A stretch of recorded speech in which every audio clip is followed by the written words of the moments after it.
temos dois convidados ilustres com a gente, né? Daniel Lima e Thiago Rosa.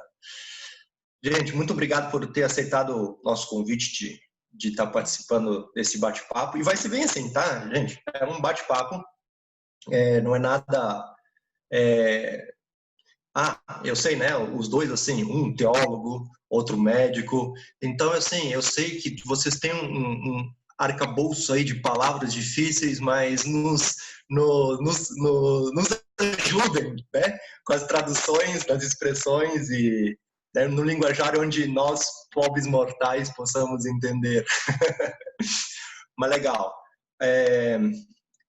Então, assim, como é que vai ser a dinâmica, tá? Eu vou simplesmente jogar as perguntas aqui, fazer o meio de campo, e daí quem sabe é que vai falar mesmo, né? E a gente vai lançar umas perguntas, eu peço daí que o Daniel e o Thiago mantenham seus áudios abertos, né? Daí vocês podem fazer interferências no momento que vocês bem entenderem, tá? Eu não vou... talvez uma pergunta seja mais para um do que para outro, mas os dois fiquem bem à vontade, beleza? E, gente, a ideia é que no começo, talvez, aqui não tenha muito a participação de todos, tá? Justamente para a gente poder responder o maior número de questões aqui, debater o maior número de questões. Mas, como o Samuel falou, então a gente tem esses dois canais, tá? Se vocês quiserem fazer uma pergunta, pode deixar que a gente vai manter tudo no anonimato aqui. Ao menos que tu coloque ali uma pergunta e sem querer vai para everyone, né? E daí não é mais tão anônimo assim, tá? Mas a gente vai tentar responder, não sei se a gente consegue de novo, né? Responder todas as perguntas, mas o maior número de perguntas possíveis e que sejam realmente relevantes para o bate-papo. Então essas perguntas a gente vai pegar mais lá no final. A ideia, então, agora é 8h15, né? Então, a gente não passar muito aí das 9 horas também, tá? Não se estender demais. Beleza. Daniel, Thiago. Primeiro, Thiago, eu não sei se todo mundo sabe a tua formação. Te apresenta um pouco para nós, por favor. Beleza. Tá todo mundo me ouvindo aí, pessoal? Todo mundo ouvindo? Beleza, meu nome é Thiago Rosa, eu sou médico, né? Eu vim lá de Curitiba para fazer minha especialização em psiquiatria aqui no Hospital de Clínicas. E aí, mas no meio da faculdade, eu fui morar um ano no Canadá estudando neurociência, e eu gosto muito de neurociência, eu estudo neurociência faz uns 6, 7 anos já da minha vida. Agora estou começando a entender algumas coisas, né? Então, é uma caminhada árdua e longa para entender o cérebro como se fosse um grande oceano, né? Ou o espaço lá fora. É muito difícil. Mas agora, assim, eu acho que estou começando a entender uma pequeníssima parte e me sinto sempre muito fascinado por tudo que acontece lá dentro. Agradeço muito o convite aí, né? Tanto do Sam quanto do Stefan. Eu acho esse tema super importante, super relevante, e ele demonstra como a gente precisa de uma alfabetização com relação aos nossos pensamentos, sentimentos e comportamentos, coisa que a gente não tem. As pessoas não têm isso na escola, as pessoas aprendem de tudo, até a forma de Bhaskara, que às vezes não usam tanto, mas pensamentos, sentimentos e comportamentos que estão usando todo dia, as pessoas não aprendem, e aí acabam sofrendo muito pelo desconhecimento, entendeu? Então, acho que é super relevante esse tipo de sessão, que tira um pouco do estigma e até do desconhecimento da população sobre isso. Legal, valeu. Daniel, não sei se precisa de apresentação, né? Mas talvez para o pessoal que tá visitando a gente nessa noite aí, te apresenta aí brevemente, por favor. Bom, eu sou Daniel Lima, casado com Ana Paula, 4 filhos, uma neta, importante destacar. Em termos de formação, eu sou formado em teologia, em psicologia, tenho um mestrado em educação e estou, se Deus permitir, até o final do ano concluindo meu doutorado. Mas vamos ver se a gente chega lá em liderança e formação de líderes. Que massa. Então vocês percebem que o papo vai ser bom hoje.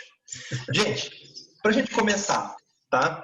A ideia ansiedade, a gente escuta muito de ansiedade e talvez a gente acha que entende o que é, né? A gente tem alguns sentimentos, isso aqui é ansiedade.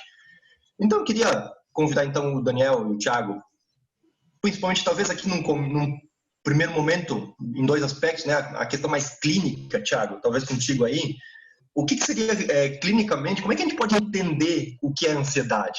Né? Assim, pensando limites, né? Assim, até onde vai isso, o que é simplesmente uma preocupação normal, né? E talvez quais são as falsas percepções ou concepções do que é isso, né? E aí, o que tu tem para nos dizer? Vamos começar então, né? O que é medo, ansiedade, e depois passando por um ponto ali patológico, tentar dar uma resumida, né? Vou ser mais sintético e tentar evitar os jargões, mas assim, basicamente é uma reação a uma potencial ameaça, é uma reação a um elemento ali novo, às vezes, a um elemento que é potencialmente ameaça à tua vida, ou que é alguma coisa com a qual você não sabe lidar. E aí, se for algo mais objetivo, mais específico, poderia ser um medo. Se é algo mais geral, poderia ser necessariamente uma ansiedade. Só que esses limites ali onde começam e terminam outros, eles são muito tênues, né? Não é nada muito preciso. Mas, assim, pensando agora nos nossos antepassados, o que é a ansiedade, o que é o medo, né? O medo, mais especificamente, lá, quando alguém saía de sua tribo e ia caçar, ele se deparava com uma cobra, né, no meio do caminho. E aquilo, o que acontecia?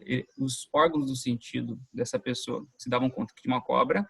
Aquilo, de uma forma adaptativa, né, porque o nosso cérebro ele já é programado, vou usar um termo aqui, programado para entender uma série de situações no nosso ambiente de uma forma adaptativa para que a gente sobreviva e que nós consigamos transmitir nossos genes para os nossos descendentes. Essa cobra ativa a recepção do órgão dos sentidos e isso vai ser interpretado por uma região que a gente chama de um cérebro primitivo, vou usar uma palavrinha aqui, tá? Mas não se apeguem a ela, chama amígdala, mas não é aquela amígdala da boca, tá? É uma amígdala no cérebro, é uma regiãozinha bem pequenininha, mas que é um cérebro, evolutivamente falando, bem primitivo. E essa parte do cérebro, ela vai ter uma reação, de acordo com o que ela recebeu, os estímulos, ela olhou cobra, e ela vai desencadear uma série de outras reações e, em consequência disso, nós temos liberações de duas moléculas da ansiedade, vamos dizer assim, né? Um termo bem geral, que não é muito preciso cientificamente, mas que seria a noradrenalina e a segunda, o cortisol. Ambas não são produzidas no cérebro, elas são produzidas em cima do rim, por exemplo, né? E aí, quando você tem essa parte que os teus sentidos captaram isso, levaram para a tua amígdala liberou essas coisas através de uma série de reações. Foi lá para cima do teu rim, liberou essas duas coisas, essas duas moléculas vão agir no teu corpo inteiro e vão causar uma série de mudanças em todos os sistemas do corpo, por exemplo, no pulmão. Vai respirar mais rápido, mais profundamente. No caso do coração, vai começar a bater mais rápido, bater de uma forma mais intensa para ter sangue para todos os seus órgãos, seus músculos vão ficar mais preparados, sua atenção vai ficar mais focada, às vezes você vai ter tremores, vai ter suor, vai ter o teu intestino, o teu estômago vai parar de funcionar. Tudo isso por quê? Uma série de outras coisas do corpo, para que você consiga fugir ou lutar daquela ameaça. Lutar, por exemplo, alguém que está te ameaçando de alguma forma, vai lá e luta, fugir de uma cobra, por exemplo. E aí teu corpo te adapta para isso. E então é uma coisa extremamente adaptativa para que você continue vivendo, por exemplo, né?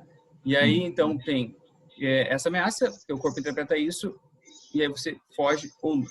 Outra parte do cérebro que recebe essa informação ao mesmo tempo que a amígdala, vou usar outro nome, não é para você pegar esse nome, tá? Se chama córtex pré-frontal, digamos assim. Claro que existem regiões específicas do córtex, mas é uma região aqui, ó, na frente, na testa aqui. Vamos pensar na testa, então, tá? E aí essa região é a região superior, que também recebe essas informações do sentido, e ela tenta colocar em contexto isso tudo. Então ela pensa assim, quais são as memórias com relação a uma cobra? Uma cobra é perigosa ou não é? Quais são os indícios que ela é perigosa? Quais são as ferramentas que o teu corpo lidou com isso da última vez que se deu conta que você estava lidando com uma cobra? Ou seja, vai colocar aquela informação que os teus sentidos estão te apresentando, tua visão, tua audição e outros sentidos, e vai montar as estratégias, vai dar significado ao medo, e aí, através disso, você vai conseguir fugir daquela situação ou lutar contra ela. Então, o que é? É uma coisa extremamente adaptativa, tem toda uma sincronia biológica que é linda, né? Para aqueles que são encantados por ciência que nem eu, assim, eu olho aquilo e falo, coisa incrível, assim, sabe? Eu digo assim, pros ateus todinho, né? Aqueles que acham um ponto em tudo ali para falar contra, eu acho que assim, olha que coisa incrível, como é muito bem programado isso tudo, né? Digamos assim. Mas o problema os nossos antepassados, quando viam uma cobra, tinham toda essa adaptação para isso. Agora nós sentimos uma série de ameaças que são extremamente inespecíficas, né? Carreira, sucesso, felicidade, o amor da vida e por aí vai. e aí as coisas começam a ser interpretadas como potencialmente perigosas, potenciais ameaças. Será que eu vou ser demitido ou não? Será que eu vou estar vivo ao final dessa pandemia ou não? E uma série de coisas impalpáveis que vão gerando esse sofrimento na gente. Então, ao invés de você ter uma ativação e um descanso depois de que você foge ou luta daquela ameaça, o que acontece é que você não tem esse pico, mas você tem uma elevação desses sistemas todos, né, dessas moléculas, dessas reações do teu corpo, de uma forma não tão intensa, mas de uma forma já muito mais intensa do que deveria ser, e você fica cronicamente reativo, cronicamente irritado, cronicamente ligado, porque tudo é uma potencial ameaça, né? E aí, com o tempo, isso vai te gerando sofrimento, isso vai te impactando em uma série de questões da tua funcionalidade geral. E aí, existem vários transtornos, né, relacionados a um sintoma como ansiedade. Por exemplo, tem gente que interpreta todas as interações sociais como uma potencial ameaça, transtorno de ansiedade social, que tem uma série de diagnósticos e características clínicas. Tem gente que interpreta os próprios estímulos corporais como ameaça, às vezes, transtorno do pânico. Tem gente que interpreta uma série de condições ao redor de si mesmo, transtorno de ansiedade generalizada. Tudo é potencialmente uma ameaça. E a ansiedade também pode ser um sintoma correspondente a outras doenças, né? Eu estava falando com o Steph essa semana, pacientes com psicose, eles podem ter sintomas de ansiedade porque eles, por exemplo, na cabeça deles tem uma crença de que o mundo mudou de uma hora para outra e os aliens estão dominando o nosso governo. Isso é extremamente assustador, né? E aí, por aí vai. E tem uma série de doenças que a gente diagnosticaria de acordo com essas características. Mas eu não quero me estender muito, assim, sabe?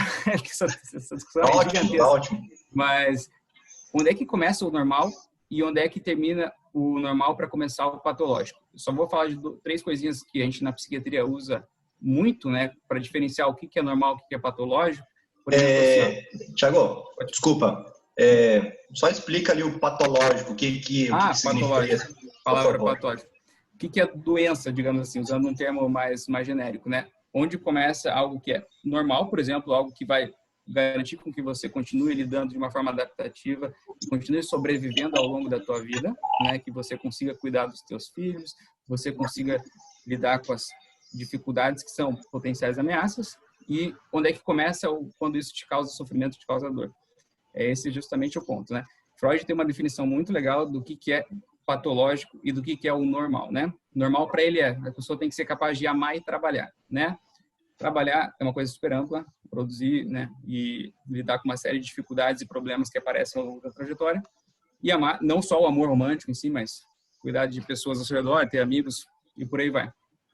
Quando a pessoa está tendo uma ansiedade patológica, digamos assim, ela fica tão focada nas ameaças, no caso da ansiedade generalizada, que ela fica ativada e hiperativada constantemente. O que isso causa? Causa insônia, isso causa uma diminuição da concentração, isso causa uma diminuição da atenção, ela fica mais propensa, por exemplo, a acidentes, às vezes, ou ela fica hiperativada, tem uma série de contrações musculares sustentadas, fica com aquela mordida dura, sabe?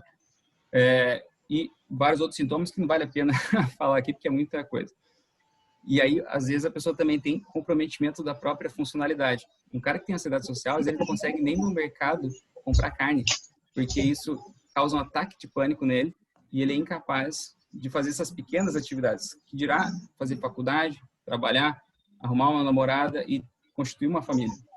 Então, a gente acaba agrupando os sintomas em categorias diagnósticas, porque através disso a gente consegue estudar eles, a gente consegue demonstrar para os sistemas de saúde, sejam eles públicos ou privados, que esses pacientes precisam de atendimento, e a gente consegue fazer com que essas categorias tenham tratamentos específicos, sejam eles medicamentosos ou de psicoterapia.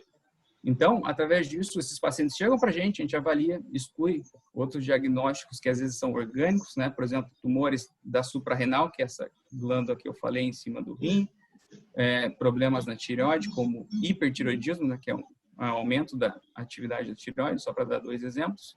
E aí, através disso, a gente consegue, então, faz os exames, exclui outras causas, investiga para ver se não são outras doenças psiquiátricas mais graves, tipo transtorno bipolar e psicoses, e investiga se o paciente tem condições de alguns tipos de tratamento e acaba fazendo essa investigação, ver para onde ele vai. Vai para a psicoterapia, vai para o tratamento medicamentoso. Então, esse seria, digamos assim, uma forma super resumida do que é o patológico, né? Mas existem uma série de dezenas de categorias diagnósticas, cada uma é super específica. Então, é muito importante essa avaliação cuidadosa, né, para não comprar uma coisa por outra, fazer o diagnóstico mais correto, não exatamente comprar um sintoma ansioso como já um transtorno de ansiedade, porque às vezes a ansiedade, como eu disse, é um sintoma de um outro adoecimento mais grave, né? Não é incomum eu pegar pacientes psicóticos no começo, né, da psicose e eles estarem super ansiosos, porque realmente, né, o mundo mudou de uma hora para outra e o FBI está perseguindo ele. Então é super assustador isso, assim. Então, assim, de uma forma resumida, não sei se ficou claro, porque é muita coisa ali, né? Acho que vai talvez ficando mais claro ao longo da conversa.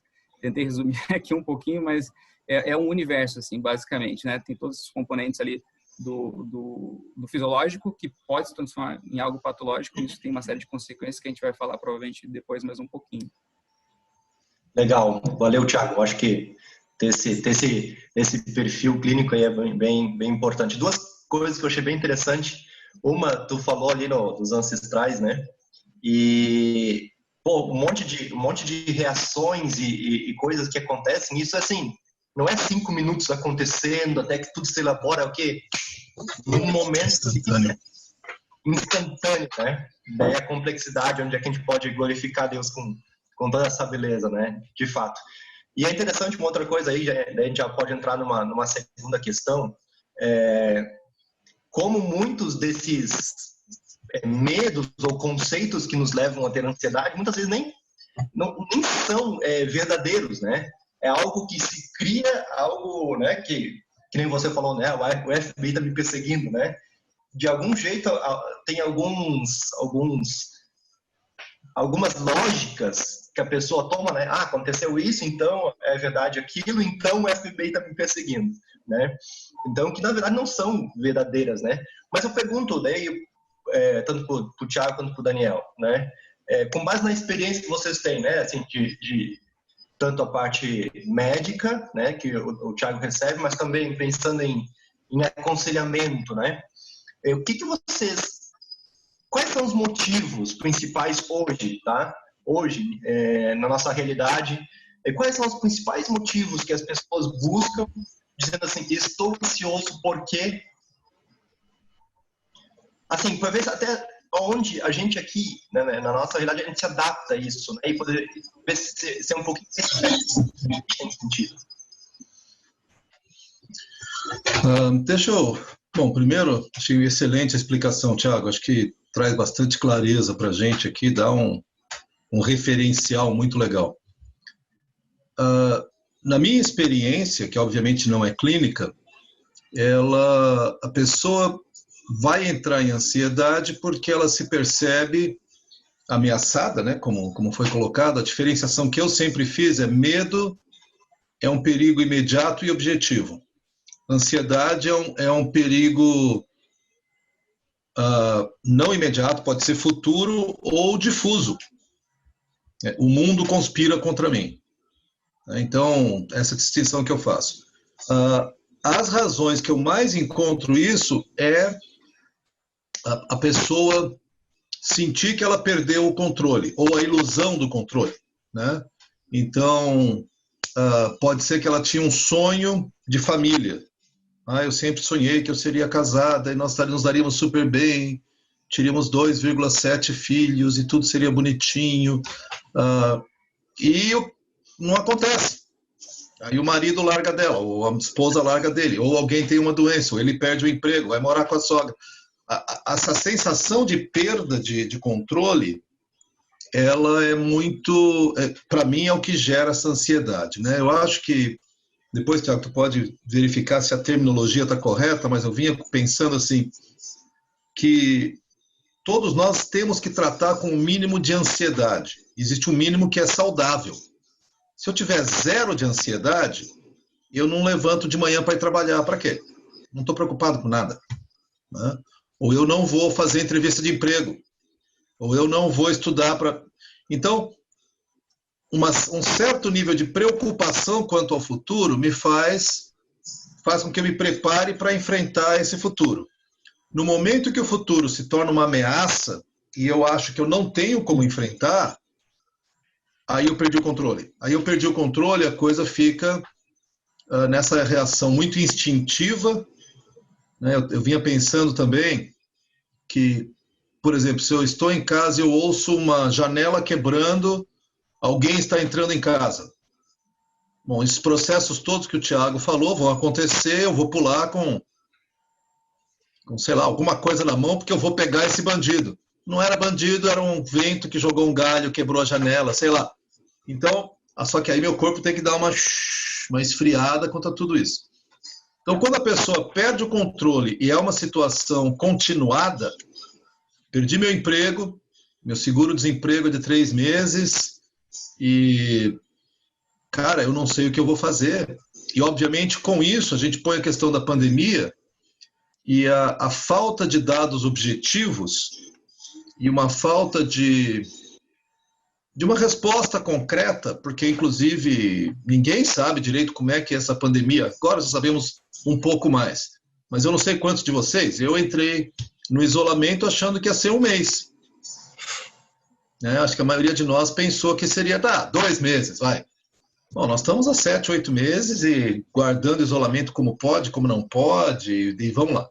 Então, eu acho que, resumindo, Stefan, para mim, o que as pessoas me trazem como gerando muita ansiedade é algo perigoso está chegando e eu não posso fazer nada para impedir.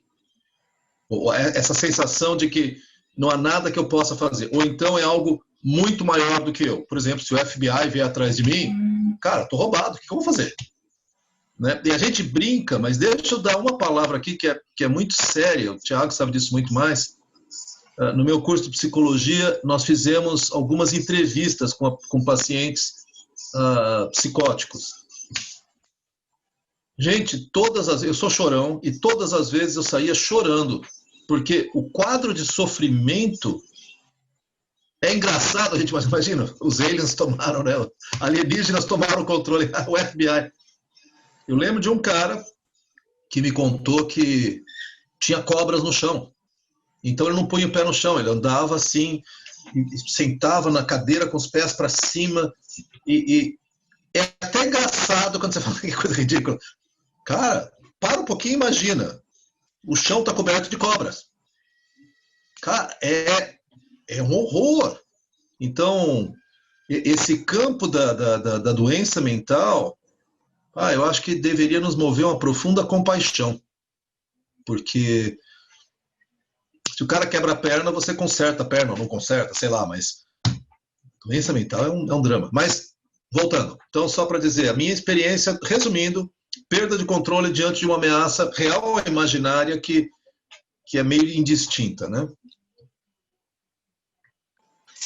Legal, não sei se o Thiago quer complementar alguma coisa. Não, eu só, é isso que o Daniel falou mesmo, assim, sabe, essas ameaças potenciais e reais também, elas contribuem muito para isso. Só ia falar assim, tem gente que é mais propenso, né, a reagir de forma mais ansiosa por traços temperamentais, por uma herança genética inespecífica ainda, né, que são vários genes que interagem entre si, e a forma como a pessoa é criada, principalmente nos primeiros anos, mães ansiosas geram filhos mais ansiosos, né, e às vezes outras situações tipo poluentes ambientais, infecções dentro da barriga da mãe, por exemplo, durante o período gestacional, né, toxoplasmose, por exemplo, que é uma dessas infecções, e poluentes nas grandes cidades, ele é um negócio bem interessante, de que está associado com maior concentração de pessoas com transtornos de ansiedade nessas cidades, e o nosso modo inespecífico de lidar com os problemas, né? Eu lembro que quando eu tinha 10 anos, eu fiquei extremamente ansioso quando a minha professora falou que o Sol um dia ia virar uma supernova em bilhões de anos e ia engolir a Terra com suas chamas. Eu cheguei em casa super atordoado, assim, falei, mãe, a gente está perdido. Eu fiquei sofrendo por aquilo uma semana inteira, pra você ver, isso me gerou uma baita de uma ansiedade. E era um negócio que jamais ia acontecer no meu tempo de vida, né? Mas é assim que os pacientes chegam para mim falando desse tipo de coisa, assim, né? Que, porque eu posso morrer nessa pandemia. Sim, eu sei, infelizmente todos podemos. Assim como todos podemos morrer de qualquer causa, né? Essa é uma discussão que eu frequentemente tenho com eles. A gente não tem controle com relação ao futuro, a gente não consegue prever, a gente não consegue ler o pensamento dos outros para saber se eles estão pensando isso é exatamente o que está me trazendo. Né? E são essas conjecturas vagas que geram muita ansiedade, né? Toda essa preocupação vaga de que talvez aconteça determinada coisa no futuro, talvez a pessoa pensou mal de mim quando aconteceu tal coisa, e são meras interpretações do próprio indivíduo, né? Eu acho muito legal que Epicuro falava isso assim, né? O que gera sofrimento ao homem não é o fato, mas sim a interpretação dele com relação ao fato, né? Esse é o princípio da TCC, que é a terapia cognitivo comportamental. Então, a gente reestruturar a forma como o indivíduo avalia cada fato. Será que é isso mesmo? Será que você não está tendo uma interpretação catastrófica disso? Então, é só para dar um exemplo disso. Beleza, beleza. Eu ia tocar nesse tema, né? E eu acho interessante quando tu falou de novo, né? Lá do princípio da cobra e tudo mais, é um movimento químico cerebral, né, que nos leva a uma ação, né? E a gente vai ver hoje as coisas que nos deixam ansiosos, e a nossa ansiedade hoje mais nos travam do que nos levam a uma ação, né? Então acho interessante isso, né? Como isso é real, né? E a gente, muitas vezes, a maioria das vezes que a gente fica ansioso, não tem, assim, são coisas, é uma preocupação, algo que eu não consigo resolver, né? E ao mesmo tempo eu fico com aquele na minha mente o tempo todo, né? E tira a minha paz, tira, né, todo o meu sossego e minha saúde, no fim das contas, né? Beleza.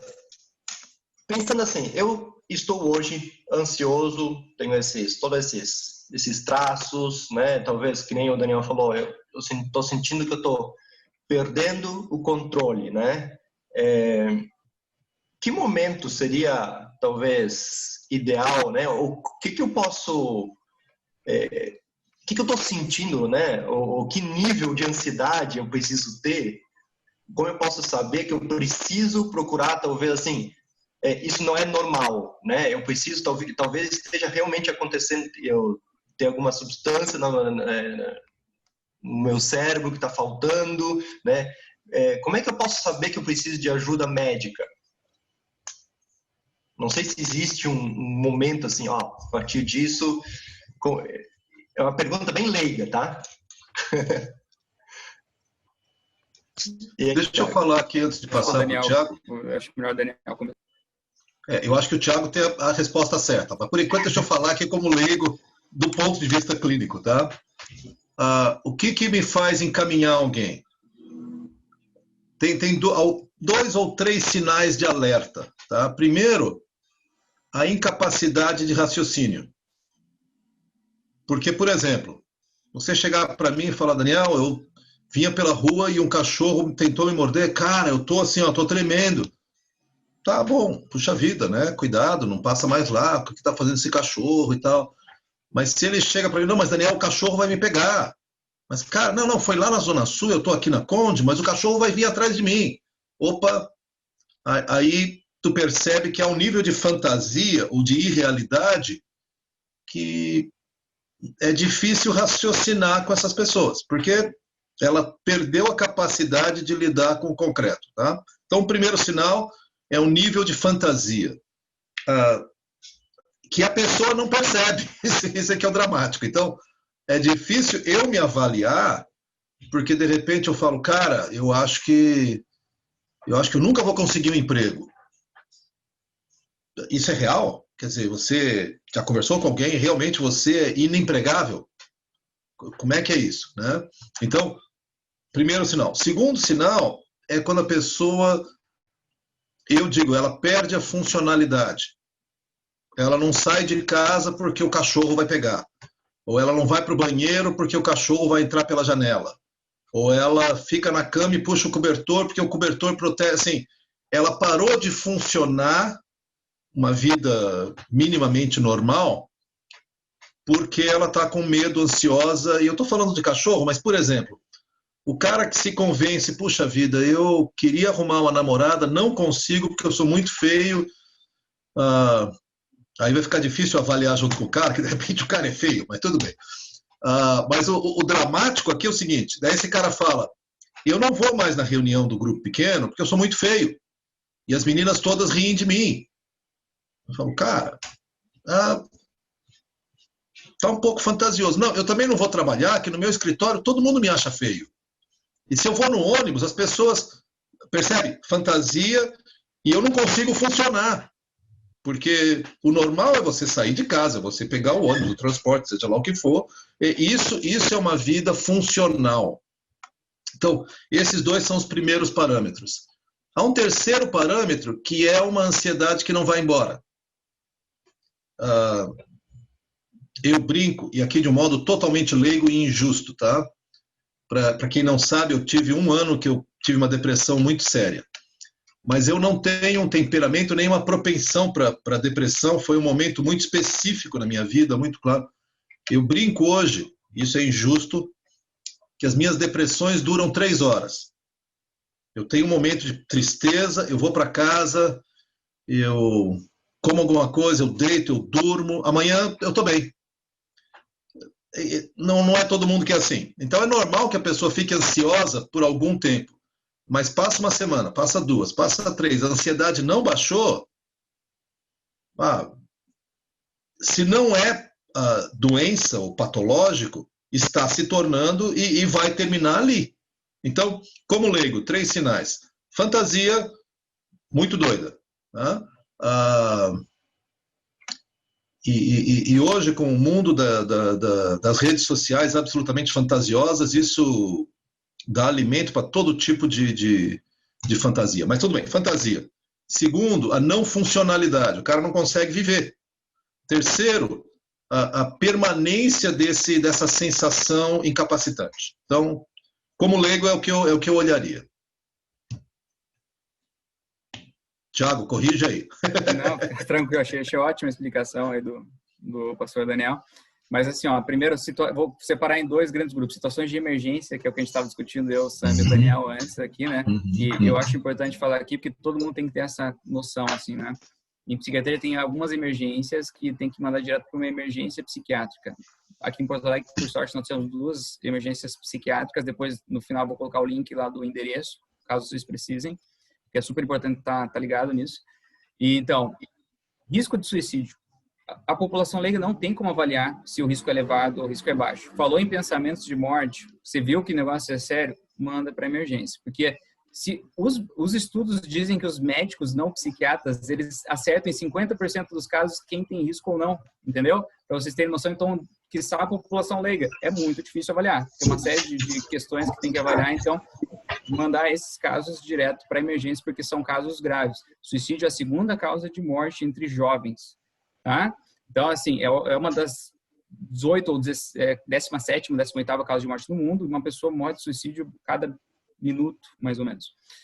Então, é uma coisa muito importante nessa pandemia, isso tem aumentado também. A gente está vendo os reflexos disso lá no hospital.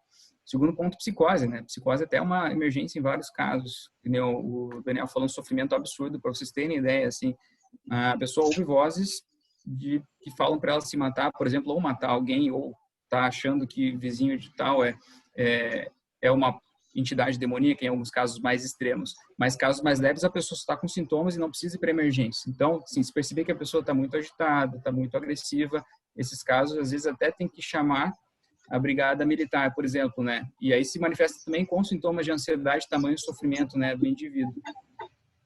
E riscos de automutilação, se vê que tem alguns casos mais graves, também vale a pena atender na emergência, né? Ataque de pânico, tem gente que tem os ataques de pânico muito severos, né? Ataque de pânico, toda aquela reação que eu falei ali, né? Atinge um pico altíssimo. Não sei se alguém já viu um ataque de pânico, não precisa falar se viu ou não, mas se viu, a pessoa não esquece, entendeu? Porque é uma experiência muito impactante para quem não está acostumado com isso. Então, toda aquela cascata que eu falei, ela atinge um pico elevadíssimo de uma forma súbita, e o pico atinge em menos de 10 minutos do início. Geralmente dura no máximo 30 minutos, 40 minutos, e isso é geralmente a duração máxima. Mas às vezes é tão assustador e a pessoa tem tantos ataques de pânico ao longo do dia que vale a pena ter um atendimento em emergência, né? Outras situações de emergência fica mais difícil daí a pessoa diferenciar ou não, mas se vê que o sofrimento está muito elevado, a pessoa está se colocando em risco, às vezes se expondo, né? Tem vários pacientes que acabam se expondo, por exemplo, tirando a roupa, né? Fazendo coisas inadequadas na rua, se expondo também é uma outra situação de emergência. E aí, situações que eu acho legal discutir, assim, por exemplo, psicólogo versus psiquiatra, né? porque o psicólogo ele não lida com o modelo de doença. É interessante notar isso aí. Então, assim, o psicólogo ajuda qualquer pessoa. Não precisa estar doente, ter um diagnóstico, né? Seja médico ou psiquiátrico, para ir a um psicólogo. E é legal, é super legal. E você aprende muitas coisas bacanas, aprende a se entender os próprios pensamentos. E como eu falei, aquela escola de alfabetização de pensamentos, sentimentos e comportamentos é isso aí também, né? Então é uma ferramenta super útil para todo mundo. Mas às vezes os psicólogos aliam e veem assim, esse paciente aí precisa de uma avaliação clínica porque é um caso grave, precisa excluir outras doenças, né? Como eu falei, tem tumores, tem umas infecções específicas bizarríssimas às vezes que acontecem e causam sintomas psiquiátricos. E essas infecções às vezes matam em pouco tempo. Então, por isso, esses casos começam a evoluir muito rápido, evoluir muito mal, o paciente está, por exemplo, ficando muito sonolento, o nível de consciência ali baixando, manda para emergência, né? Manda para uma avaliação médica.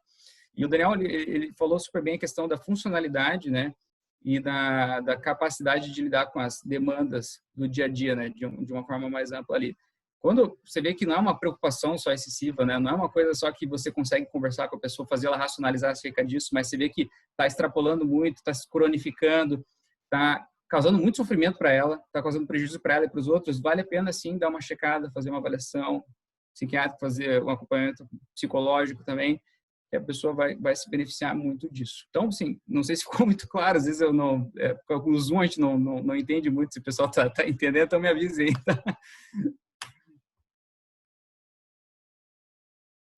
Beleza, valeu, Thiago, Daniel. Daniel, eu vou te colocar num apuro agora. A questão é o seguinte, Filipenses 4:6, não andeis ansiosos por coisa alguma.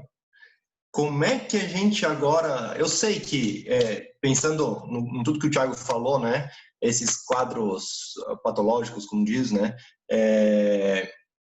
são casos extremos, né? Claro que pode acontecer no nosso meio, né, assim, né, mas são casos mais atípicos, né?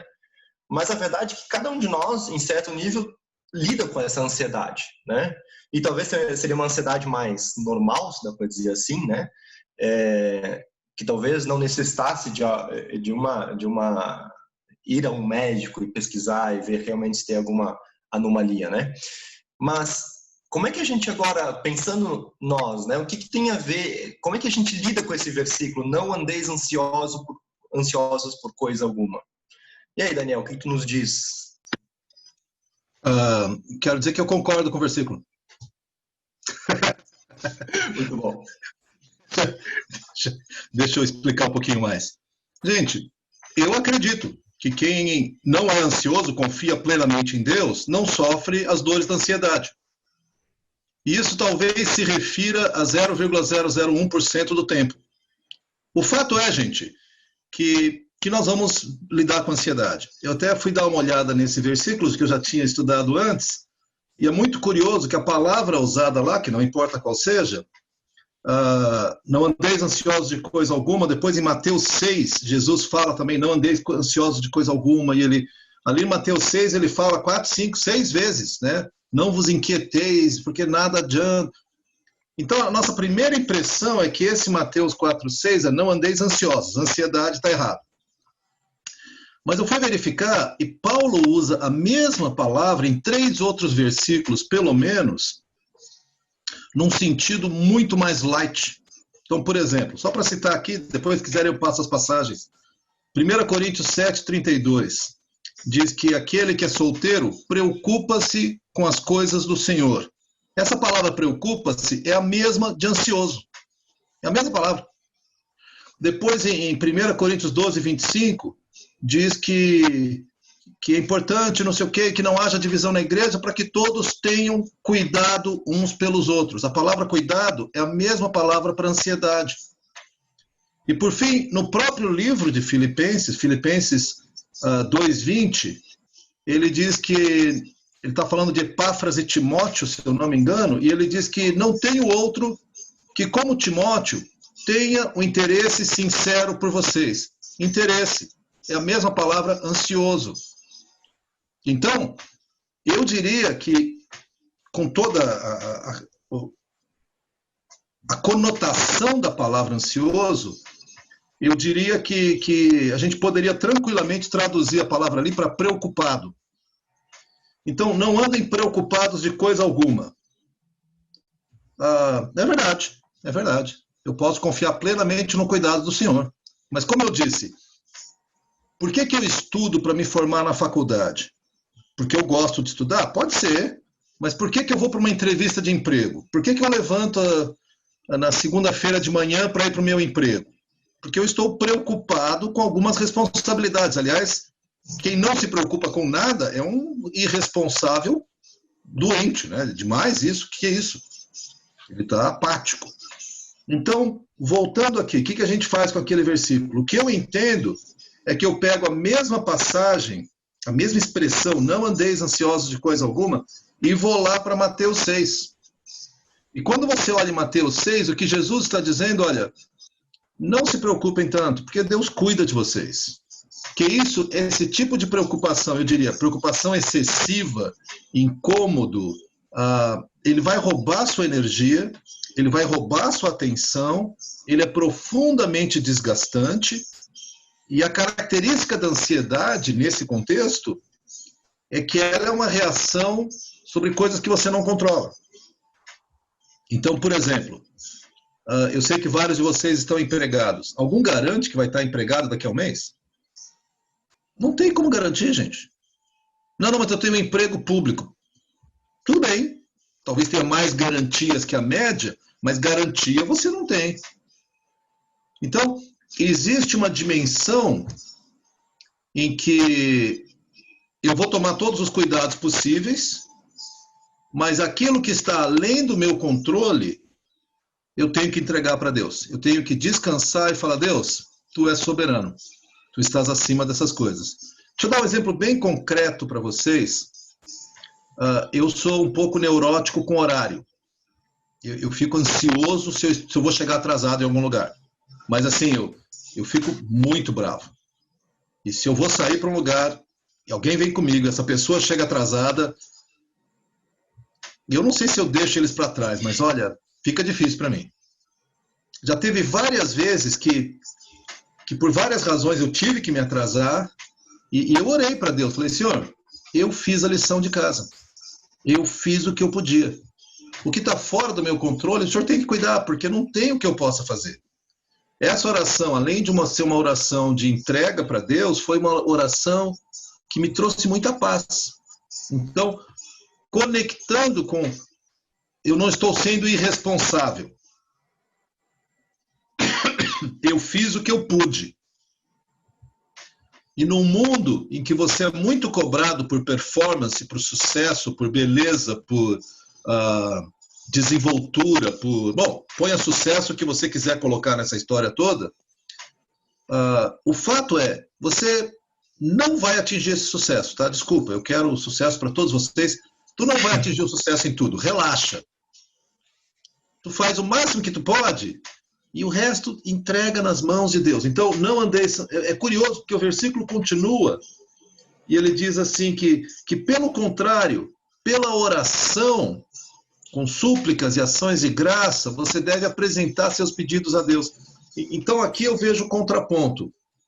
O que ele, para mim, está dizendo é essa ansiedade que te domina e que pode te levar a um processo patológico, tá? Vai te adoecer a alma, o coração e, eventualmente, teu corpo, não é um processo que te interessa. Então, vire-se, volte-se para Deus. Põe a tua esperança em Deus. Não uma esperança de que eu não vou trabalhar porque Deus vai prover para mim. Não, cara. Se não trabalhar, Deus vai te deixar sem dinheiro. Sinto muito, tá? Ele pode fazer milagre? Claro que pode. Mas não é obrigação dele. Então, eu vou fazer o máximo que eu puder e o que eu não puder está nas mãos de Deus. A nossa geração, e aqui, desculpa, nossa, eu me incluí na de vocês, tá? Porque eu estou na outra. Mas, por exemplo, a geração dos meus pais e a minha, uma ponta dela, viveu grandes guerras. E a guerra, gente, é a absoluta perda de controle. Alguns dos nossos irmãos que mais idosos da Conde, se você tiver um tempo de conversar com eles um dia, conversa. Conversa como é que foi a vida deles, principalmente aqueles que fugiram da guerra. Não são todos, mas alguns. Hoje quase nenhum mais ali na Conde, mas Alguns ainda têm uma história que era assim, a gente estava atravessando a rua, aí caiu uma bomba em cima da minha casa, morreu meu pai, minha mãe e meus irmãos, só eu e minha irmã. Gente, controle zero. Quer dizer, o que eu faço com isso? Eu faço assim, eu vou proteger minha irmã e nós vamos procurar um lugar que a gente possa dormir seco hoje à noite e consiga comida.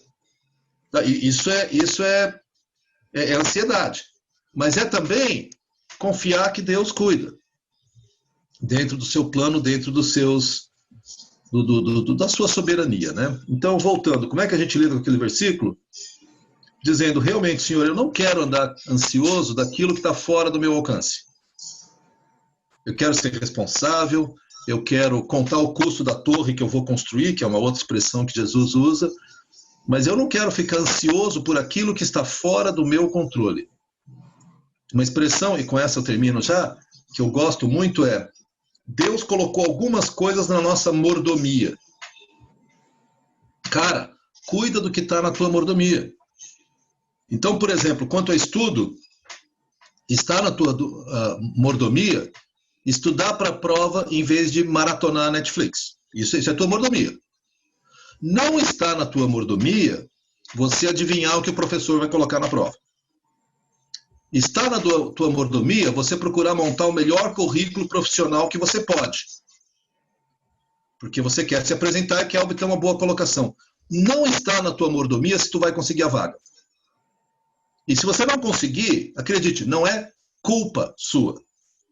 Pode ser uma limitação, meu currículo não é tão bom, eu não... Pode ser várias coisas, mas essa noção de culpa e desvalorização, porque eu não atingi o sucesso, eu acho que esse versículo está falando disso. Não permaneça nessa ansiedade, mas entrega para Deus. Então, é um movimento de bate a ansiedade, e vai bater, você processa, fala, o que está na minha mordomia?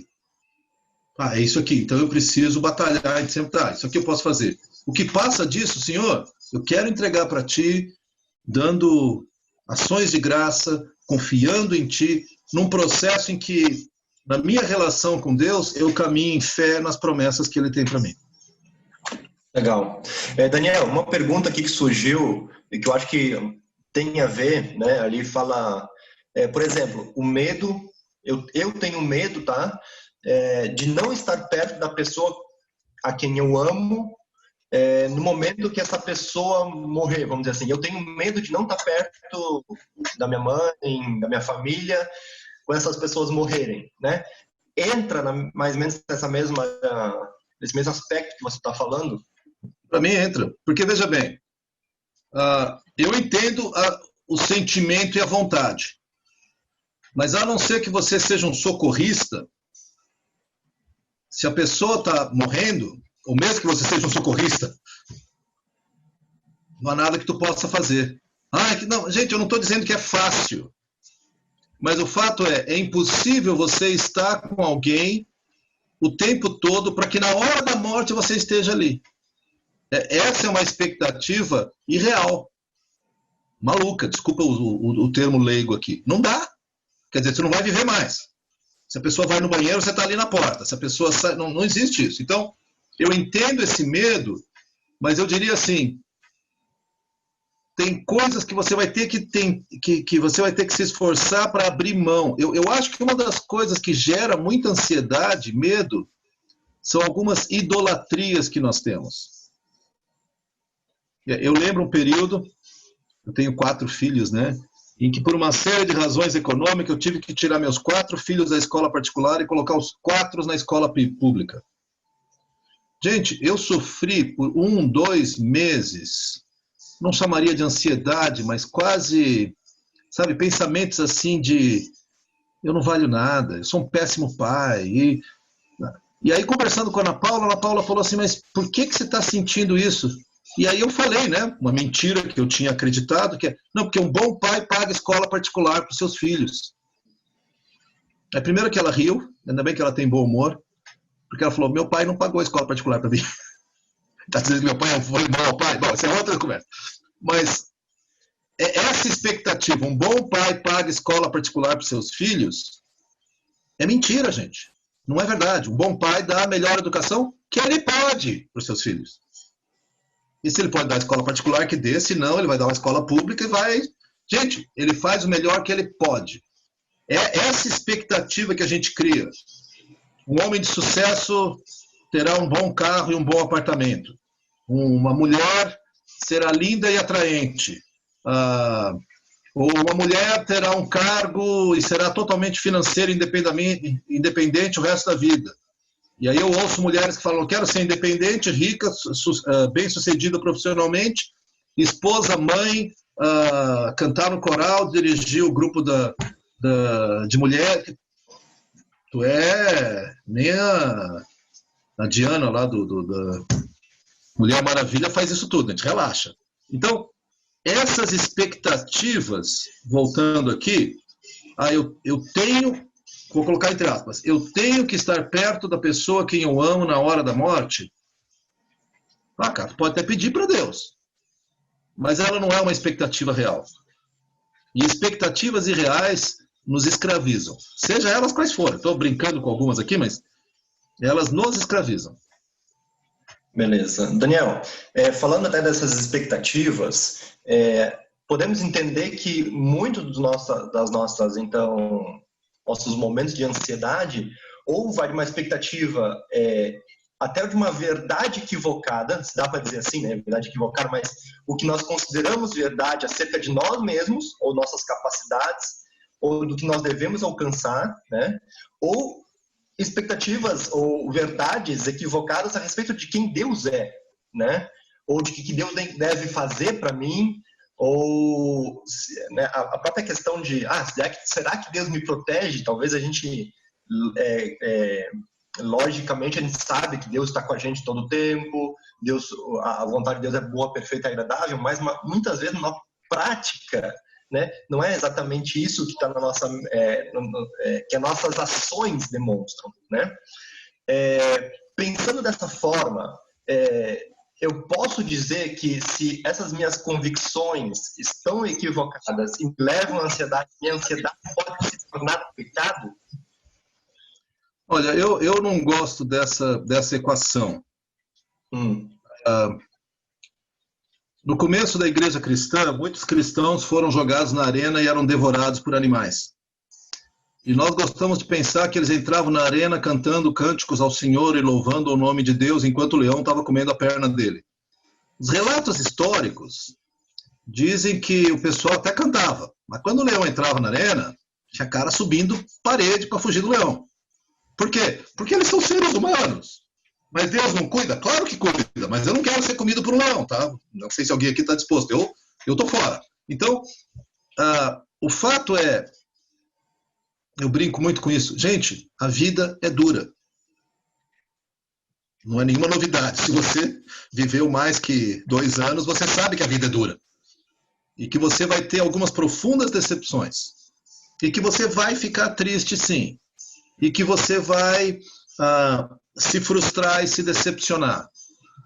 Agora, você pode, aí para mim que é o problema, você pode ficar parado nessa frustração, nessa decepção, e aí se afundar ou em depressão, ou em ansiedade, ou outros sintomas que eu estou chamando aqui num termo leigo, tá? Mas, vamos dizer assim, se você confia plenamente no Senhor, você não ficará ansioso. Sim. Se você for plenamente amoroso, você nunca vai brigar com ninguém. Nem vai ficar ofendido com ninguém. Se você for plenamente verdadeiro, você jamais vai dizer uma mentira ou vai omitir a verdade. Agora, essas situações, gente, não são a nossa experiência de vida. Então, nós, como cristãos, eu afirmo a verdade. E de vez em quando eu omito a verdade. E me envergonho disso, e luto com isso, e quero melhorar nisso. Eu quero ser uma pessoa amorosa. Volta e meia eu ajo sem amor. Eu quero ser uma pessoa que não anda ansiosa, mas volta e meia eu preciso parar, voltar para Deus e buscar a Deus. Então, eu acho que essa expressão que eu volta e meia usada, que ansiedade é pecado, eu acho ela cruel, viu? Eu acho ela cruel. Porque pro cara que tá ansioso, cara, isso é pisar no pescoço, tá? Desculpa. Você está ansioso? Tá. E além disso, você é pecador. Bom, todos somos, tá? Então relaxa todo mundo aqui. Mas o processo não é esse. Para mim, o processo não é esse. Ah, mas se a pessoa confiar plenamente? Sim.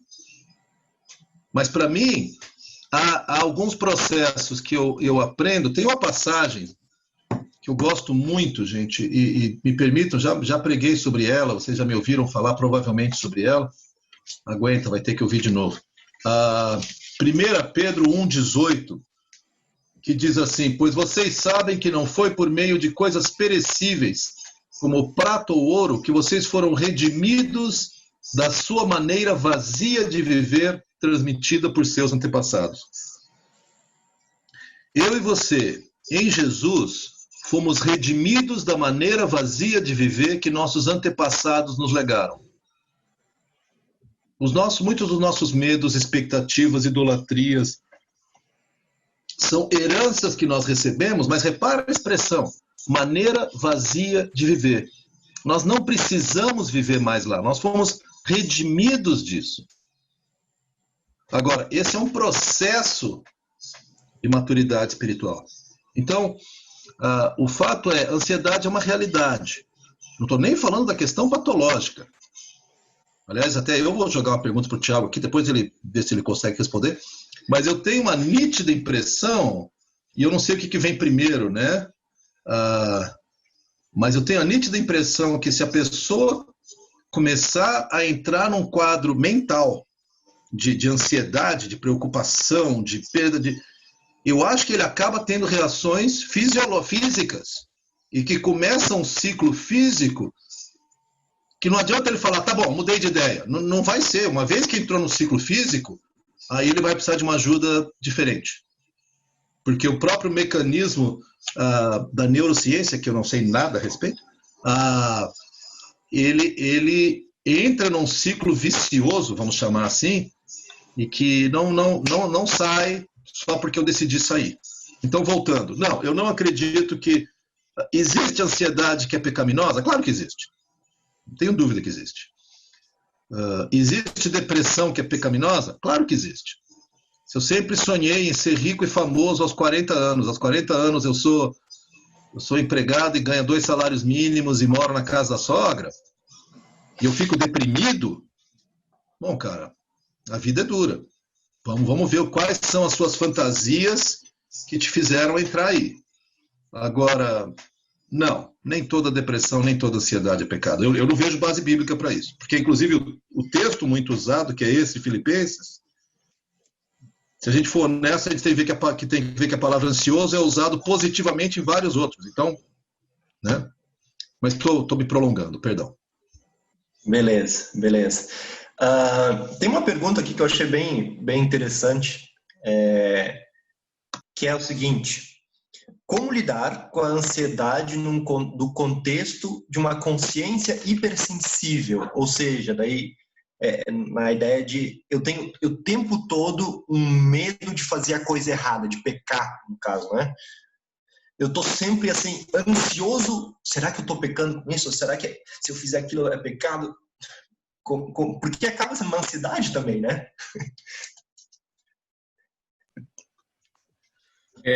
Essa pergunta é muito interessante porque, assim, quando alguém chega no consultório e me fala esse tipo de queixa, eu investigo transtorno obsessivo compulsivo. É uma das coisas que eu investigo. Sabe por quê? Porque muitos dos pacientes, eles têm o que a gente chama de pensamentos obsessivos, que são pensamentos intrusos, invadem a cabeça. E aí você coloca qualquer pensamento intruso, às vezes de natureza sexual, de natureza pecaminosa, das mais diversas, digamos assim, né? Para você ter ideia, vou dar um exemplo assim. Tinha um fulano, paciente ou pacienta, né? Não vou dar o sexo biológico, mas que tinha um pensamento obsessivo de que toda vez que via a sua chefe, achava que tinha medo de dar um soco na cara dela, mas não tinha a menor vontade de fazer isso. Não tinha raiva, não tinha nada do tipo, mas era um pensamento que deixava ela super ansiosa, a pessoa, e aí ela tinha que girar 30 vezes ao redor do mesmo lugar para aliviar aquele pensamento e lidar com esse pensamento intruso de uma forma adaptativa. Foi ela que criou essa estratégia que a gente chama de compulsão, né, que é o comportamento ritualístico para lidar com o pensamento intruso. E aí, através disso, a pessoa perpetuava a doença.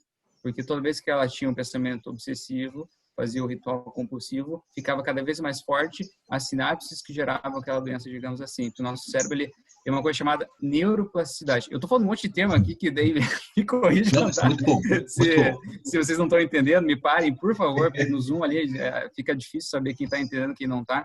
Mas, assim, o nosso cérebro é extremamente plástico. Então, tudo que a gente faz fortalece essas áreas do nosso cérebro, e tudo que a gente deixa de fazer enfraquece aquelas outras áreas do nosso cérebro, né? Então, se alguém está usando droga, por exemplo, vai ter um monte de área no cérebro relacionada à substância que vai estar fortalecida. A mesma coisa vale, por exemplo, para a pornografia. E se você odeia matemática e nunca estuda matemática, mesmo sabendo que precisaria estudar, talvez, você vai enfraquecer todas aquelas áreas do teu cérebro relacionadas a isso. Então, a pessoa está fortalecendo aquele ciclo cada vez mais, né? E aí, o medo de pecar, às vezes, ele surge nesse contexto, né? De que, assim, todo pensamento que vem na minha cabeça é uma intrusão de um pecado, e aí para eu não cometer esse pecado, eu tenho que fazer um ritual que às vezes é orar toda vez que esse pensamento invade a minha cabeça, né? Não quer dizer que a pessoa não deve orar, não, ela deve orar sim, mas às vezes isso invade a cabeça, por exemplo, dela no trânsito, daí ela vai ter que parar o carro para orar ali no meio do trânsito, porque senão ela vai cometer um pecado. E esse tipo de preocupação, né, de ficar focado muito no pensamento, às vezes não é um pensamento obsessivo, é sim um pensamento de natureza ansiosa, né, uma cognição ansiosa, mas ficar pensando muito nisso só vai fortalecer isso cada vez mais. Então, eu sempre digo para os meus pacientes, deixa o pensamento ir, mas deixa ele ir embora, assim como é uma onda do mar, entendeu? Porque é o seguinte, se eu falar para vocês todos aqui, ó, não pensem no gato preto, por favor, não pensem, tá? Não pensem no gato preto. Estou falando para não pensar no gato preto. Não pense, Beca não pensa no gato preto. Entendeu? Isso que vocês estão fazendo com a cabeça de vocês toda vez que vocês tentam, ao máximo, afastar aquele pensamento. Não quero pensar. Isso que eu fiz só por 3 segundos aqui, né?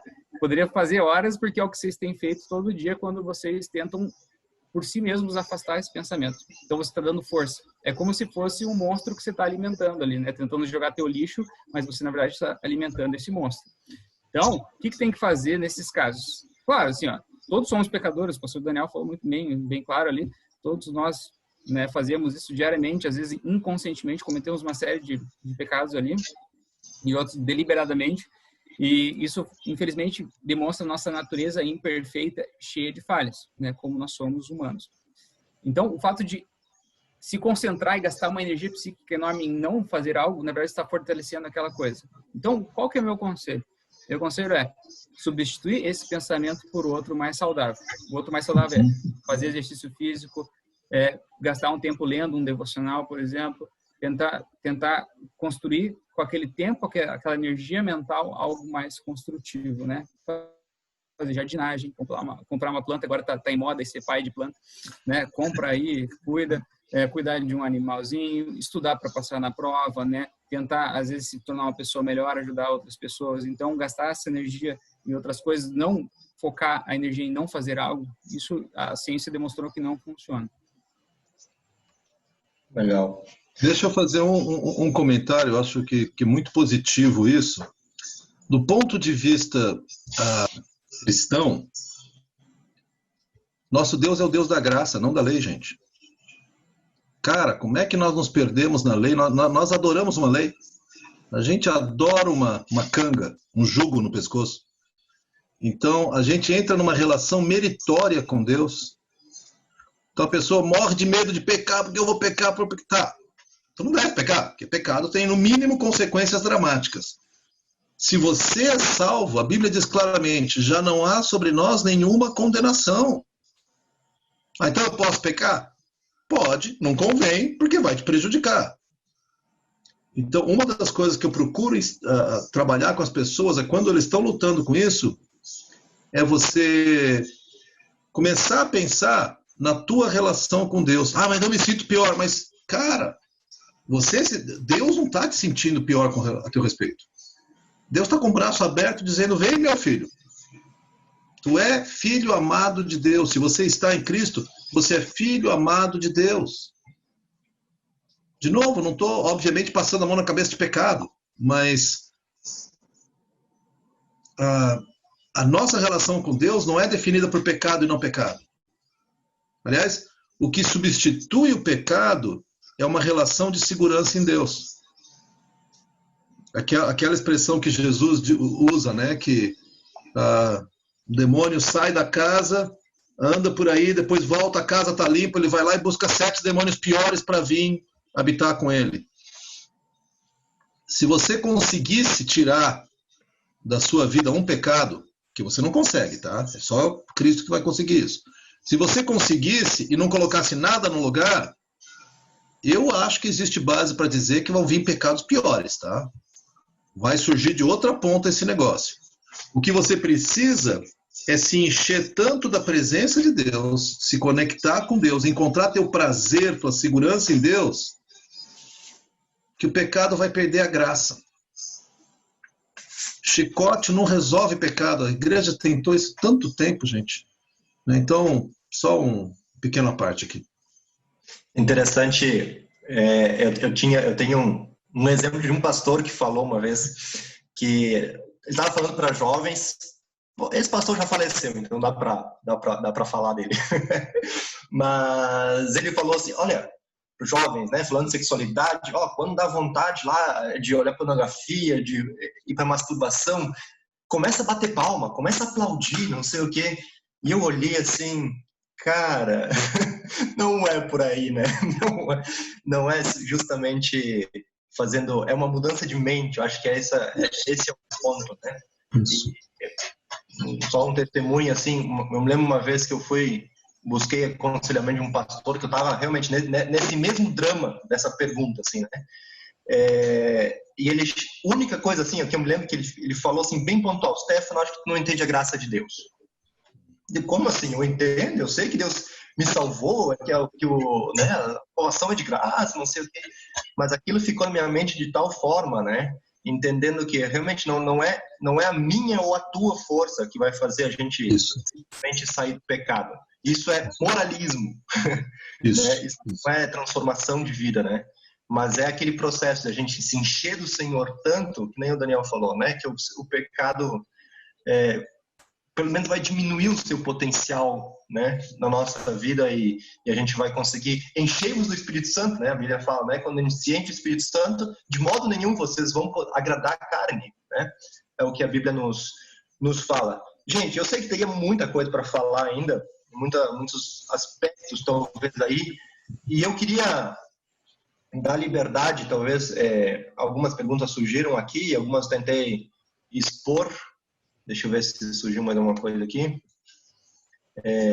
algumas tangenciavam algumas questões que a gente já abordou, mas se alguém tem uma pergunta que acha assim, não dá para deixar, não pode dormir sem essa, por favor, abra teu microfone aí, e pergunta, daí eu vou deixar os mestres aí nos responderem.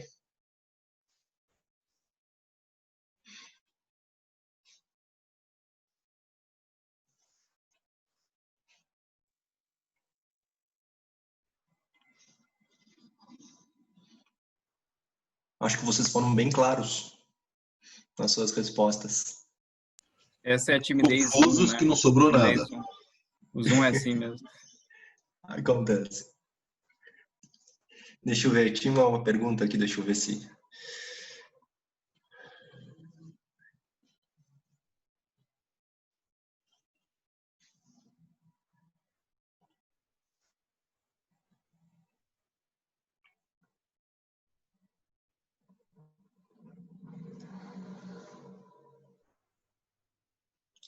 Tem uma pergunta sobre qual é o momento, talvez, de buscar ou um atendimento médico, mais ou menos que a gente já respondeu, né? Ou buscar um aconselhamento, né, com um pastor ou um líder, né? Assim, até eu, de certa forma, já respondo, né? Eu acho que é uma coisa que evita muito até essa dúvida, né? Ou de chegar num ponto de te questionar se tu precisa procurar um atendimento médico, tenha um discipulador, né? Tenha alguém que te acompanha, né? Que pode te ajudar a pesar essas coisas, né? E que pode trabalhar contigo as verdades que tu tem na mente, se não é alguma verdade equivocada, como a gente viu antes, né? Então, mas eu acho que de certa forma já foi já foi respondido antes também, né? Deixa eu ver aqui. Posso fazer? Pode. Como que, tipo, digamos, se você... Tipo, a gente tá falando muito sobre a pessoa que tem, né? Mas como quem não tem, que convive com a pessoa que tem, deve agir, sabe? O que a gente faz, assim? Tipo, a gente condiz com o que ela fala, tenta não confrontar, ou assim, não... Excelente pergunta, Jéssica, porque assim, ó, eu tava pensando mesmo, será que eu falo ou não como ajudar alguém em um ataque de pânico, por exemplo, né? Mas eu acho que é um negócio que vale super bem para ataque de pânico e sintomas ansiosos mais graves, tá? Quando vocês estão se deparando com alguém que tem isso, vale para os pastores, vale para os líderes, vale para os amigos, vale para os familiares, vale para todo mundo que está lidando com o ser humano, né? Porque o ser humano está propenso a ter isso aí. Primeira coisa assim, né? Vou dar um exemplo extremo porque o ataque de pânico é o mais grave e é consequentemente o que causa, que assusta mais as outras pessoas e que causa mais impacto. E através dessas dicas você consegue aplicar elas em crises de ansiedade mais leves, até moderadas ali, bem tranquilamente. O primeiro ponto é assim, alguém está tendo um ataque de pânico, né? Falei, é um negócio súbito, tem um pico, a pessoa acha que ela vai morrer ou enlouquecer ou perder o controle, seja lá qual for, entendeu? E vai fazer alguma coisa muito grave ou vai acontecer alguma coisa muito grave com ela.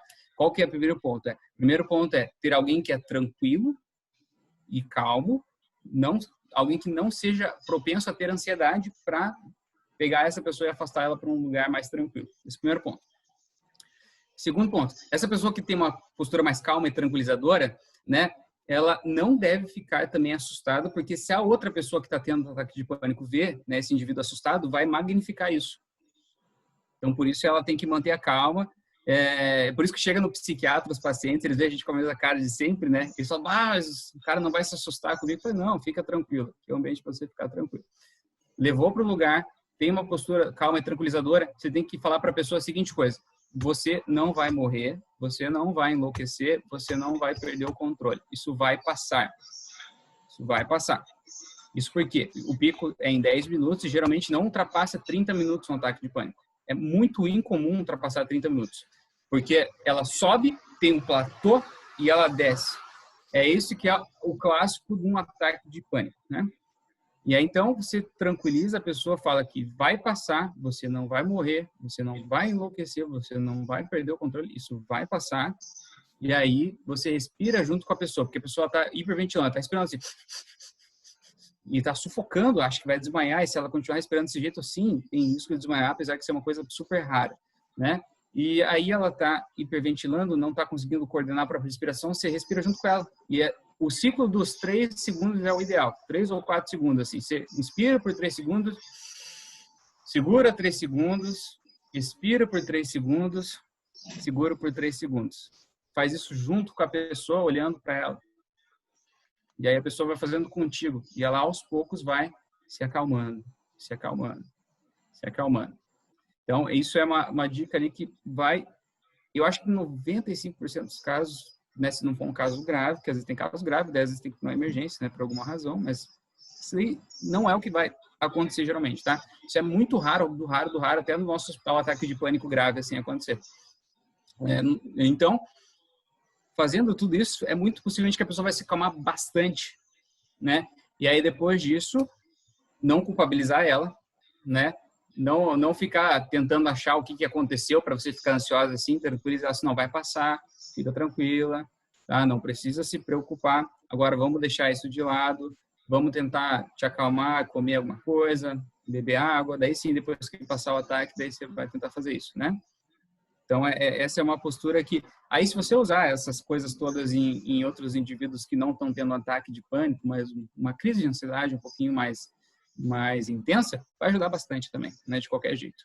E aí eu vou colocar uns videozinhos depois ali de psicoeducação, né, que a gente chama de educação psicológica, e aí tem um dele que se chama respiração diafragmática, que ele ensina também outra técnica. Não sei se é essa técnica que eu falei, mas ensina outra técnica de respiração diafragmática, que é um dos abortadores de crise de pânico, assim, né? Legal, tem uma... Bom, perguntaram aqui também a questão de... eu tenho visto gente ficar doente no meu lado e eu tenho essa mesma ansiedade de, será que eu também vou ficar doente? Será que eu vou morrer? mas acho que entra também na mesma questão que o Daniel citou antes. Perguntaram aqui também sobre a importância de fazer uma terapia preventiva, né? Pensando em ter, para que não gere uma doença, um transtorno de fato, né? Eu substituí esse nome de preventiva, né, para uma terapia para a tua vida, tá? Que é o seguinte: fazer exercício físico, comer bem, que o nosso intestino é como se fosse o nosso segundo cérebro, tamanha quantidade de células neurais que tem lá, entendeu? Comer bem, coisas saudáveis, fazer exercício físico, tentar resolver um problema por vez, né? Porque as pessoas tentam resolver um problema super abstrato, tipo, eu quero a paz mundial, e elas se preocupam com isso e gastam energia nisso. Então, substituir isso por pequenos pedaços de problemas e resolver um por vez, e se não der para resolver, deixa isso e entrega isso, né, para Deus, esquece disso, aceita isso, né, que o pastor Daniel falou super bem. Até tem uma terapia que se chama Aceitação e Compromisso, que é uma terapia de terceira linha, né, terceira onda da TCC, e aí o princípio é aceitar as nossas limitações e imperfeições, aquilo que a gente não consegue mudar, e resolver o que a gente consegue mudar. E aí o quarto ponto, que para a juventude eu acho que é essencial, lidar com a procrastinação, entendeu? Procrastinação é um baita problemão, ela é um grande fator de risco que vai gerar muitos sintomas ansiosos que podem se transformar num transtorno de ansiedade generalizada, e ela é um dos problemas de quem está com dos 18 aos 20 e poucos anos ali. É terrível, né? Tem gente que às vezes consegue superar isso lá passando dos 25, tem gente que isso se acentua, mas isso é um baita problemão, porque quando você não faz nada que você tem que fazer, os prazos vão chegando, as coisas vão apertando, e aí sim você vai se atrapalhando, a tua rotina vai desestruturando, e por causa disso você vai ficando cada vez mais ansioso. Então, essa seria, se fizer tudo isso, você vai ser já muito mais tranquilo do que você está sendo agora. Eu falo isso porque eu fui muito ansioso na faculdade. E aí eu comecei a organizar minha rotina é uma bagunça, mas consegui, graças a Deus, organizar ela, fazer exercício físico, comer melhor e tal. E é incrível, assim, a quantidade de estresse emocional que você consegue absorver fazendo essas pequenas coisas. Beleza. Um testemunho bem nessa linha que o Thiago falou, excelente, excelente isso. Muito concreto isso tudo, né, gente, em termos de organização. Eu brinco muito lá em casa, ou aqui em casa, porque eu entrego minhas tarefas, seja para o doutorado que for, adiantado. Então eu tinha que entregar minha tese, a versão final, na final assim, né? Até o meu orientador concordar, mas tinha que entregar uma versão no final de agosto. Eu entreguei no final de julho. Nossa, como você é esforçado. Não, eu não quero enfrentar a ansiedade de ver o prazo chegar, e isso me faz mal. Então, eu às vezes levanto mais cedo para fazer um negócio. Nossa, Daniel, você é muito ansioso. Não. Eu estou querendo evitar o que eu sei que eu vou sentir se eu chegar lá e ficar sufocado pelas coisas. Então, organizar a agenda é bem aquilo. Determina qual que é a tua mordomia. Sobre isso, tu é responsável. A paz mundial provavelmente não fica nas tuas costas, tá? Relaxa. Então, muito bom, muito bom. Legal. Gente, até assim, bom, eu só vou concluir aqui porque faz parte da mesma pergunta, tá? E foi um esclarecimento da pergunta que eu fiz para vocês agora. Mas a pessoa que quis saber se precisaria fazer uma terapia com psicólogo de fato, assim, né? Para evitar algum transtorno. Não, eu acho que é sempre bom fazer, mas sem essa ideia de ter ou não um transtorno no futuro, né? Às vezes essa preocupação acaba deixando ela mais ansiosa. Isso é uma preocupação desnecessária, tá? Não se preocupa, porque, claro, tem fatores que você pode, todos esses elementos de mudança de vida, de escolher uma vida mais saudável, sim, vão te ajudar. E ter um acompanhamento psicológico é sensacional, a despeito de você estar em risco de ter um transtorno psiquiátrico ou não. A gente sempre fala assim, casos de esquizofrenia, que é um transtorno psicótico, transtorno bipolar, esses pacientes têm mais risco se a família deles, em parentes de primeiro grau, tem isso. A mesma coisa com depressões mais graves, tem um risco aumentado importante de ter esse tipo de transtorno no futuro. A mesma coisa, transtornos de ansiedade grave também. Casos mais graves, na família, um grande número de familiares com transtorno, daí fica ligado. Então, você tem que tomar um cuidado redobrado né? Não precisa, por exemplo, ir para o psiquiatra, fica tranquilo, é só se acontecer alguma coisa no futuro. E o psicólogo é sempre bom para até discutir as angústias e sofrimentos, né, da vida secular, digamos assim, né? E ao mesmo tempo ali, eu acho muito legal porque fizeram vários estudos, né, com padres na questão do confessionário, né? Se vale ou não a pena a questão do fiel falando com o padre em um confessionário, se isso tinha um impacto científico, descobriram que tinha um impacto científico que aliviava um sofrimento espiritual, que a pessoa interpretava como sofrimento espiritual, e ela conseguia ter menores índices de adoecimento mental no longo prazo. Então, isso vale com certeza para o nosso ambiente, não tenho a menor dúvida que isso vale. Então, ter um aconselhamento espiritual também é extremamente terapêutico, e nas sociedades ocidentais prevenção de suicídio, inclusive, né? Não para os orientais, mas para a gente a espiritualidade ativa é um grande fator de proteção contra suicídio. Deixa eu colocar uma palavra junto com isso, gente. Aqui eu espero não estar sendo preconceituoso, mas sim eu tenho uma posição. Eu recomendo fortemente que você, cristão, procure um psicólogo especialmente cristão. E por que eu faço isso? Porque a minha experiência é que a grande ajuda que a psicologia pode dar é de refletir sobre as suas dinâmicas internas. Mas como cristãos, nós temos alguns padrões que são absolutos, ou deveriam ser, né? Infelizmente, e eu não estou falando desse ou daquele profissional, mas com frequência eu tenho ouvido falar de pessoas que questionam e deixam a coisa em aberto. Não é que o psicólogo cristão vai orar com você no final do encontro, tá? Não é para isso. Mas ele pelo menos te ajuda a trabalhar dentro dos parâmetros que você traz. Não, de novo, um bom psicólogo não cristão deveria fazer isso. Mas a minha experiência ao longo de 30 anos como pastor é que, infelizmente, muitos profissionais não cristãos entendem algumas de nossas convicções como parte da doença, e às vezes tá? Mas o tipo de questionamento que faz gera alguns transtornos também. Então, transtornos não no sentido clínico, mas no sentido de confusões e coisas assim. Eu sugiro fortemente, nós temos um grande número de profissionais cristãos, procura um profissional cristão, não é para estudar a Bíblia, não é para orar, não é para fazer aconselhamento bíblico. Graças a Deus nós temos uma equipe pastoral, tem grupo pequeno, tem líder, tem amigo cristão, gente. Pega essa lista que o Tiago deu e inclui com isso. Procura um discipulador, um amigo com quem você possa dividir as suas cargas. Sabe, você já tem aí muita ajuda. Não sou contra o psicólogo, só quis colocar esse ponto aqui. Da minha experiência, eu acho que o psicólogo cristão é um alerta importante. Legal. Gente, eu acho que a gente vai ficar por aqui. Agradeço, Daniel. Valeu, muito obrigado por separar esse tempo para nos atender aí. Thiago também, obrigadão mesmo. Obrigado. Eu só vou explicar rapidinho os links que eu coloquei ali, tá? No chat. Por favor.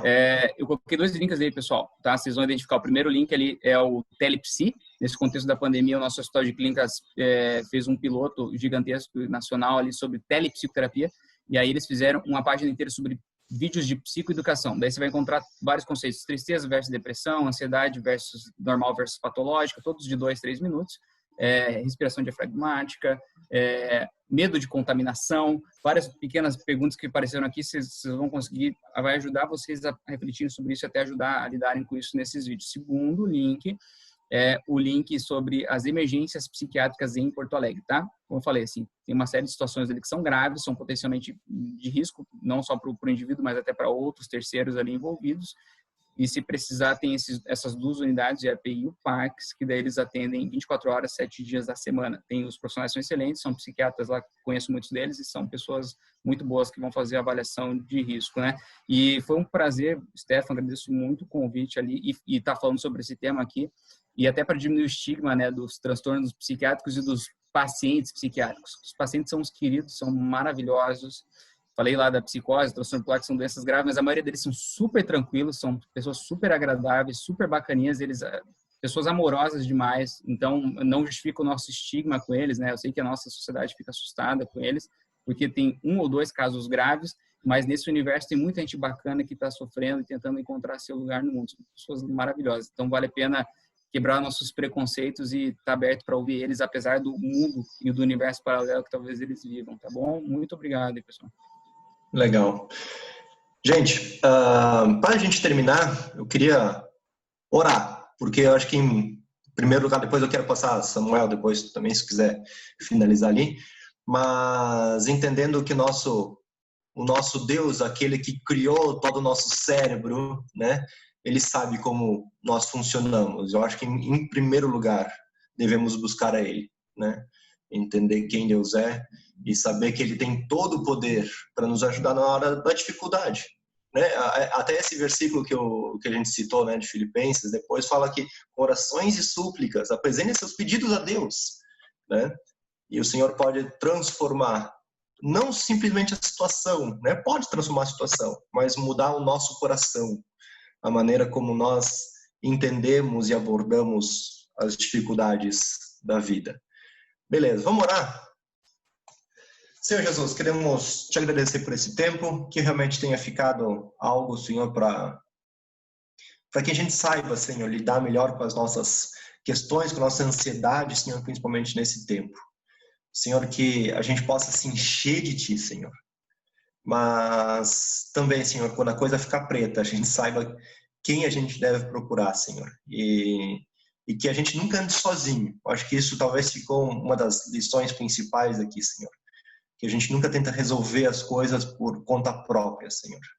Mas que tenha pessoas que possam nos ajudar a interpretar talvez melhor do que nós, Senhor, o que nós mesmos estamos sentindo.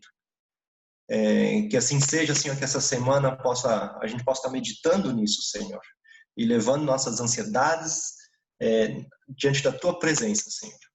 Que assim seja, em nome de Jesus. Amém. Sami. Amém, muito legal, muito obrigado, Daniel, Tiago, também o Stefan mediando tudo isso, né? Acho que só um comentáriozinho, pegando o gancho dessa última pergunta, né, sobre a questão de psicologia.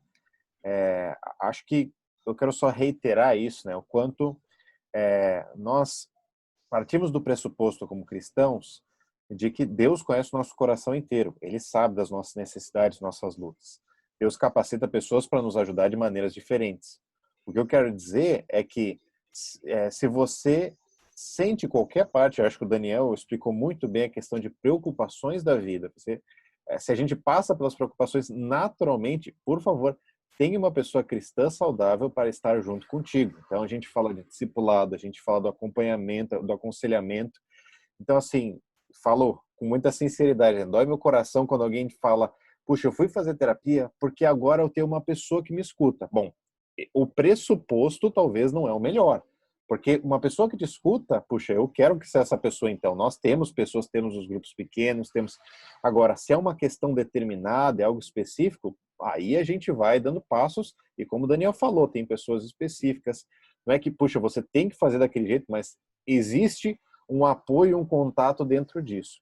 Então, a minha dica assim, nesse sentido é, por favor, se você não está sendo acompanhado, discipulado formalmente, manda uma mensagem para mim, manda uma mensagem para algum dos líderes ou conversa com eu queria conversar. Talvez essa conversa não seja final, mas seja inicial. E talvez o que você está passando hoje seja algo muito claro com relação a, puxa, é uma preocupação da vida. E a gente pode colocar a palavra de Deus de uma forma muito clara e lidar com isso. Talvez isso se esteja estendendo como a gente conhece pessoas do nosso meio, no sentido de jovens da nossa idade, que estão ao redor, que passaram por situações muito mais difíceis e que realmente eu não tenho nada que eu possa fazer. E a gente precisa dar passos nesse sentido também. Então, assim, só aquela dica de grupo pequeno, discipulado, ele nos ajuda muito, nos abençoa para um começo de conversa e tem várias coisas que a gente vai lidar dentro disso também e tem a confiança também de abrir isso, né? Como o Stefan falou, né? Que não caminhe sozinho nesse sentido, tá bom? Para a gente terminar, 9h40 aqui, puxando de novo esse texto de Filipenses 4, né? Eu acho que a questão de ansiedade, como o Thiago apresentou muito bem, ela tem várias implicações e pode ser uma coisa muito mais clínica e muito mais pesada ao longo do tempo. Mas fato é que todos nós passamos pelas preocupações da vida e esse tempo de pandemia é o que a gente está vivendo agora. A gente está preocupado. Pode ser com ninguém sabe quanto tempo vai ser, ninguém sabe se o emprego está garantido, se a faculdade vai voltar desse jeito e todos os semestres estão garantidos, a gente não sabe. Mas a gente sabe quem sabe e a gente quer entregar o nosso coração e nossa confiança nesse sentido. Então, se você está nos visitando, fique muito à vontade para participar junto conosco nessa parte, porque nada mais eu quero é que dividir a gente em trios, quartetos e a gente só orar pelas preocupações, com o nosso coração, para que a gente possa entregar a Deus. E principalmente eu acho que muito do que a gente está falando aqui é isso, que a gente possa ajudar pessoas que talvez passem por questões também assim de ansiedade. Porque se a gente é chamado como cristãos para ser relevante no nosso mundo e proclamar o reino, então também tem uma implicação nisso com relação às pessoas ao nosso redor.